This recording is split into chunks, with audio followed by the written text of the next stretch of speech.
grand malade. Pourquoi pleurez-vous, madame? Épisode 1.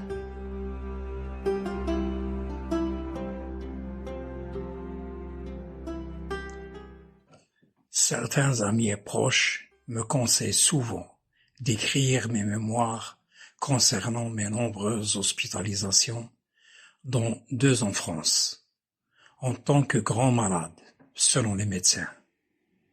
Ceci à chaque fois que je raconte une anecdote ou une mésaventure de cet épisode dramatique de ma vie et de celle de ma conjointe.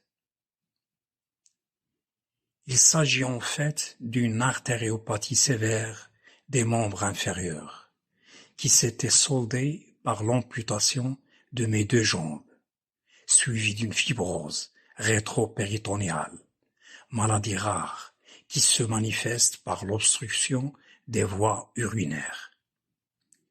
Une fois, mon interlocuteur trouve que mon récit ne manque pas d'humour, émouvant, parfois triste et absurde.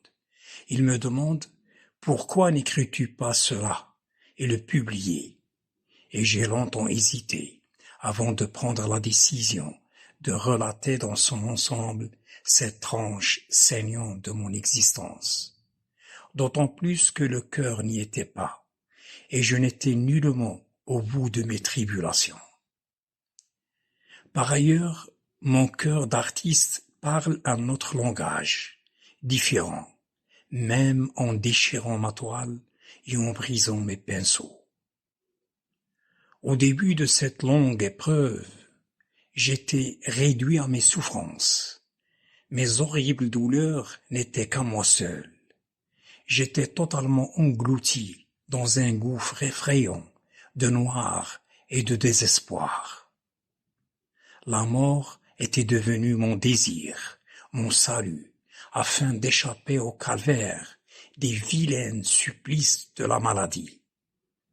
Par surcroît, une hospitalisation dans un service d'hôpital spécialisé qui ne se trouve qu'à des centaines de kilomètres de chez nous nécessite un porte-monnaie bien garni. Or, mon salaire mensuel et celui de mon épouse, en tant qu'enseignant, étaient modestes. Notre assurance maladie est peu sûre.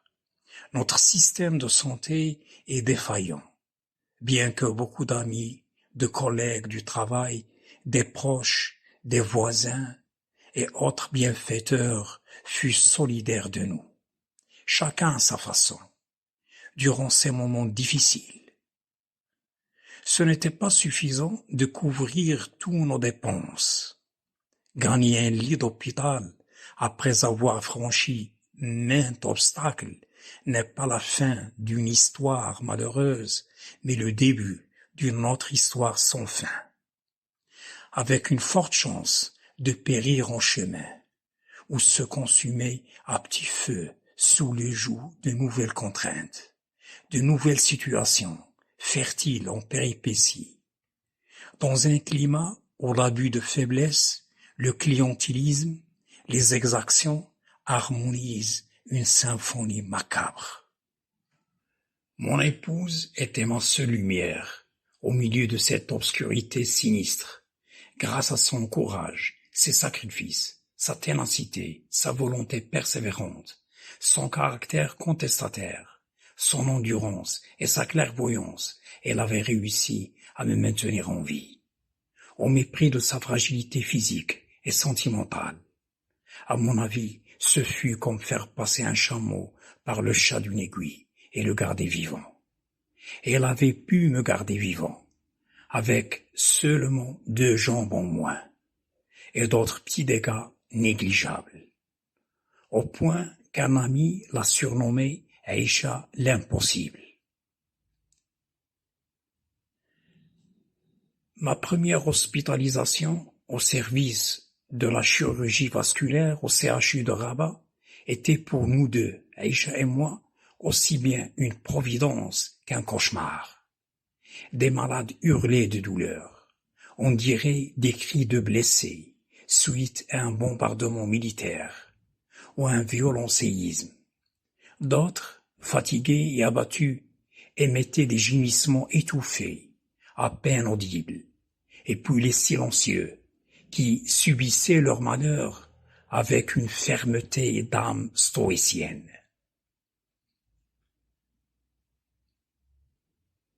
De temps à autre, une personne vêtue de blouse blanche intervenait avec véhémence pour faire taire un alité mal en point.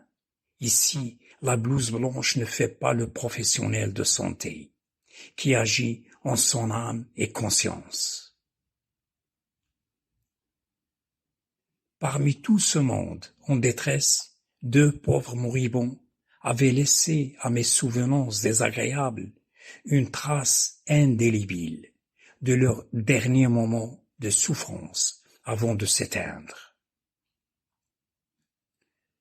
Le premier était un patient d'une 40aine d'années, qui avait fait de son drap blanc une corde, en attachant l'une de ses extrémités au bord du lit et en tirant de toutes ses forces sur l'autre extrémité, à l'aide de ses 2 bras. Son visage était distordu, ses dents grinçaient d'un bruit aigre.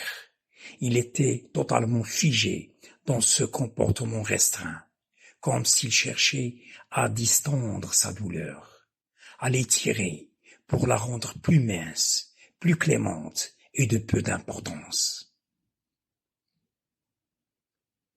Le deuxième était une belle fille, à la peau blanche, aux cheveux noirs coupe garçon, qui était tombée enceinte de son fiancé, avant la célébration de la fête de mariage. Dans ce pays, c'est une grave erreur, proscrite autant par les traditions populaires que par les lois en vigueur. La jeune enceinte se trouva subitement dans une situation embarrassante, entre l'illégalité et la honte. Et pour se soustraire à une telle stigmatisation, elle était poussée malgré elle à une pratique illégale, l'avortement clandestin. Le résultat était cette fois une erreur fatale, à cause d'une aberration médicale. Le dit chirurgien lui avait touché ou sectionné une artère iliaque, dont l'aboutissement était une hospitalisation au CHU de Rabat pour subir une lourde opération chirurgicale. Amputation de tout un membre inférieur, pieds, jambes et cuisses. Triplement victime de préjudices, je veux dire des traditions imbéciles, des lois ancestrales et d'une faute médicale, la jeune fille roucoulait comme une tourterelle plaintive. Sa maman, qui l'accompagnait dans son triste sort, quittait la chambre de sa fille dès que cette dernière reprenait son chant lugubre et se réfugiait dans le couloir de l'hôpital pour pleurer en silence.